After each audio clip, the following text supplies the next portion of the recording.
भारत जोड़ो में उसने भारत तोड़ने का काम किया। ये भारत न्याय यात्रा में भारत के साथ अन्याय ही होने वाला है। तो मुझे लगता है कांग्रेस और ये मिलके 4 प्राइम मिनिस्टर का नाम घोषित करेंगे। पूरे देश की जनता जिसकी प्रतीक्षा कर रही है वो क्षण हमारे लिए आ रहा है। तो कांग्रेस को जो करना करे वहाँ बड़े धूमधाम से पूरे देश में हम दिवाली मनाएंगे। विपक्ष आरोप लगा रहा है कि महंगाई बढ़ गई है, बेरोजगारी बढ़ गई है। देखिए, विपक्ष के पास बोलने के लिए कोई मुद्दा है नहीं, उनके पास कुछ कहने के लिए नहीं है। उन्होंने 70 साल में कुछ किया नहीं। अभी उनके पास जो मोदी जी के कार्यकाल में 9 साल में जो काम हुए वो तो गिना नहीं सकते। तो विरोध करना ही उनका काम है। और मुझे लगता है आने वाले दिनों में ये जो उनका विरोध है वो भारतीय जनता पार्टी को 400 तक लेके जाएगा। तो मगर विपक्ष पूरा एक हो गया है, इंडिया गठबंधन बना लिया है इन्होंने, आपको नहीं लगता टक्कर कड़ी हो जाएगी? देखिए, मुझे लगता है अभी चुनाव आने दीजिए नज़दीक, ये गठबंधन कितना टिकता है, कौन प्राइम मिनिस्टर बनेगा, कौन डिप्टी प्राइम मिनिस्टर बनेगा। मुझे लगता है देश में अब तक ऐसी प्रथा थी कि 2-2, 3-3 डिप्टी प्राइम मिनिस्टर बन सकते। ये मुझे लगता है कांग्रेस और ये मिलके 4 प्राइम मिनिस्टर का नाम घोषित करेंगे। तो ये आघाड़ी उनकी टिकने वाली नहीं है। वो बिल्कुल स्वार्थ के ऊपर आघाड़ी बनी है, स्वार्थ और सत्ता के लिए, और पब्लिक उनको खड़ा नहीं करेगी। मगर राहुल गांधी जी तो एड़ी चोटी एक कर रहे हैं, भारत जोड़ो यात्रा कर ली, भारत जोड़ो यात्रा में भारत को जोड़ा, अब भारत को न्याय दिलाने के लिए भारत न्याय यात्रा कर रहे हैं। आपको नहीं लगता जनता उनसे जुड़ेगी, प्रभावित होगी, उनको वोट देगी? देखिए, भारत जोड़ो में उसने भारत तोड़ने का काम किया।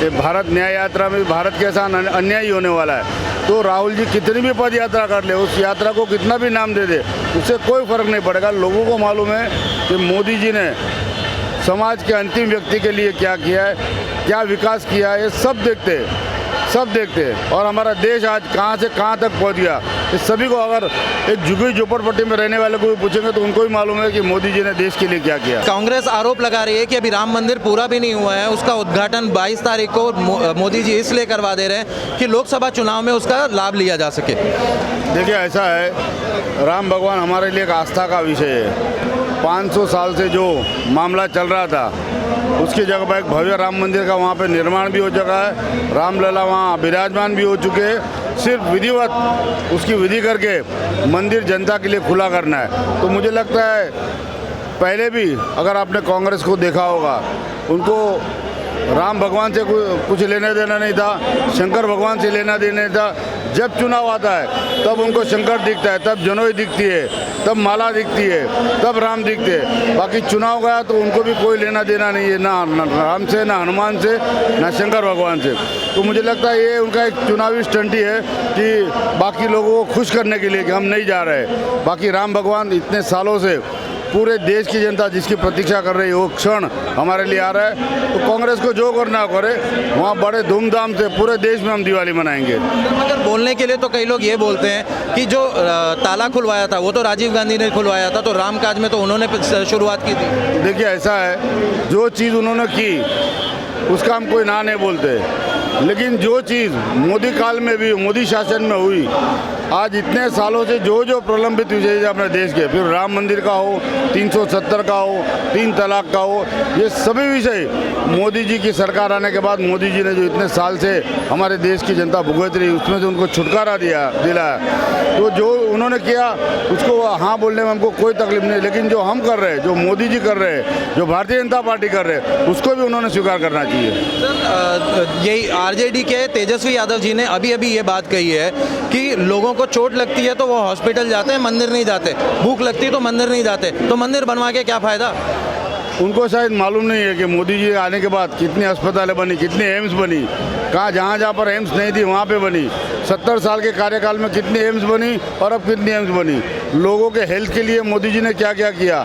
आयुष्मान कार्ड का जो हम लोग 5 लाख तक मोदी जी की सरकार कर रही है, ये सब लोगों के हेल्थ के हिसाब से करे। तो मोदी जी एक विषय को पकड़ कर नहीं चलते। मोदी जी सभी अपना जो आध्यात्मिक ढांचा, अपनी पारंपरिक विरासत है, उसको भी पकड़ के लोगों को स्वास्थ्य के लेके भी लोगों को घर मिलना चाहिए, बिजली मिलना चाहिए, पानी मिलना चाहिए। साथ में हमारी आस्था का जो विषय है, भगवान श्री रामचंद्र हो, भगवान श्री महादेव हो, ये सब हमारा आस्था का विषय है। तो मोदी जी की सरकार, भारतीय जनता पार्टी की सरकार सभी विषय को लेकर सबका साथ, सबका विकास, सबका विश्वास और सबका प्रयास।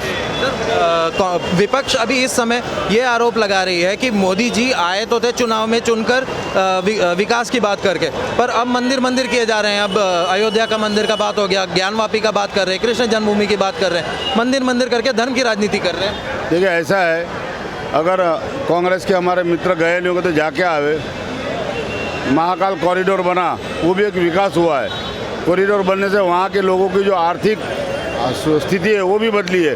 वैसे जितने भी धार्मिक स्थल है उनको डेवलप करने से वहाँ पर स्पिरिचुअल टूरिज्म बढ़ा है। तो आध्यात्म के साथ साथ लोगों को अच्छी सुविधा, अच्छी सड़कें, अच्छे पानी, ये सब साथ साथ में हो रहा है और ये सब श्री रामचंद्र भगवान की कृपा से ही हो रहा है।